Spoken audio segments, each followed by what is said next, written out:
is that, and just speaking in terms of a consumer from that perspective, if I show up and more, there's so much stuff behind that paywall that I really believe I want, then that's where that value starts to build. But you have to build that free access to begin with so that people can look and say, oh, I'm not getting that. And that's the $8 a month thing. Okay, not now. Then you come back the next day, oh, that's also in the $8 a month. And at some point you hope to build that interest and that value for that subscriber. That's what it's going to come down to. Is Twitter is going to be subscriber based on the big items. Okay, great. I'm not a content creator except for on the radio. So, when it comes to that, we have our own app. There is no truth to the rumor that we're going to be charging $8 a month for the app. Who started that rumor? Me, just now. Okay, good. And I hadn't heard that rumor yet. Yeah, we have now. And so my first reaction was, it's not worth it. Exactly. Wouldn't be worth it for me. If it's not free, and I'd be benefiting from it. Well, we already know what we said, so it's I get it. And so the whole idea of that is, all right, where's that value? This has been back and forth in discussions. I don't know how many times on Facebook. Would you be willing to pay for Facebook? And this idea that and it was a rumor that went around for years, Facebook is going to start charging whatever it was. I think at one point it was $10 a month. They better not. If they do, and by the way, Facebook is also, Meta is also laying off some people. But if you had told me, well, I don't know, maybe even 5-6 years ago, if I would have paid for Facebook, my first reaction would have been no. Mm-hmm. When you just said it there, I went, I have so many pictures and so many things, and for me, it's when the memories come. Mm-hmm. Like the other day, there was I saw the memory, and the memory was, it's like from 8 years ago.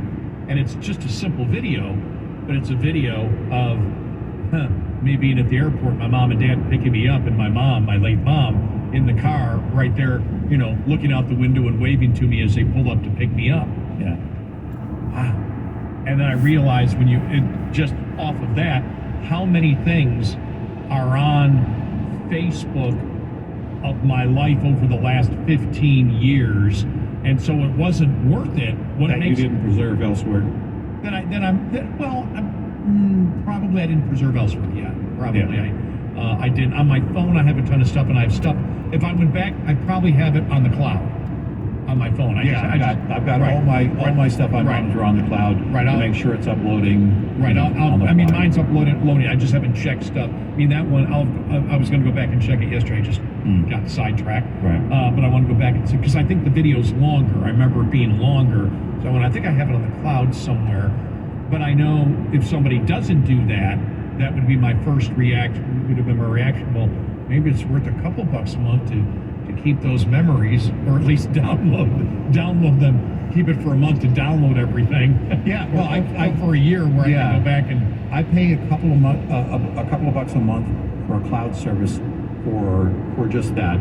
I have documents, pictures, videos, and things that I say, evidence from my lawyer. All these things that you want to make sure you preserve, and I, the social media has never been that. It helped me organize over the years some of that stuff, and I saw a benefit at one time on Facebook.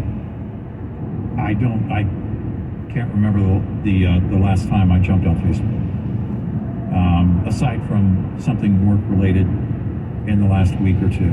Yeah, I didn't. It was the Red Eye page. It wasn't mine. So I think that's and that's his conundrum.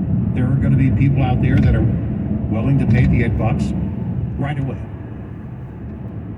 Because they want to see it, how it's going to evolve. They want to be there for the ride of, whatever that's going to be and turn into, and I get it. It's just that for me, I don't spend a ton of time on Twitter to begin with in that fashion. I'm monitoring because you and I are using it to organize from different news sources and things that come in.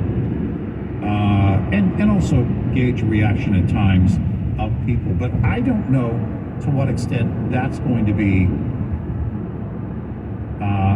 prominent on Twitter. I assume it will always be the top reason people go there is to read other people's opinions and things like that. But I can't tell you that's going to be the case after they start posting a ton of content.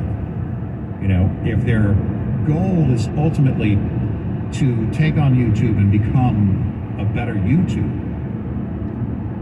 I don't have any followers at all on YouTube and don't have any subscribers on YouTube. I don't create any content on YouTube. I'm just there as an observer. It could be that people will want to go to Twitter that weren't on Twitter before as an observer. The global numbers in terms of people on Twitter have grown since Elon Musk took over.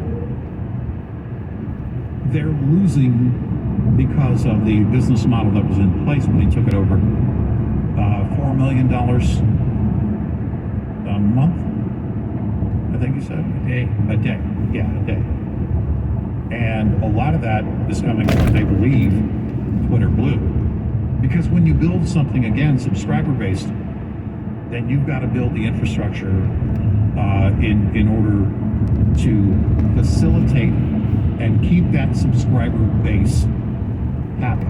The difference between free and $8 a month is this. For $8 a month, there can't be one glitch. People don't tolerate that. There will be. But the point is, you're going to be dealing with angry people. Subscriber-based anything is, you better have it when I want it because I'm paying you $8 a month. If Twitter goes down for an hour right now, it's like, oh my gosh. If Twitter goes down for an hour at $8 a month, are you going to prorate that back to me?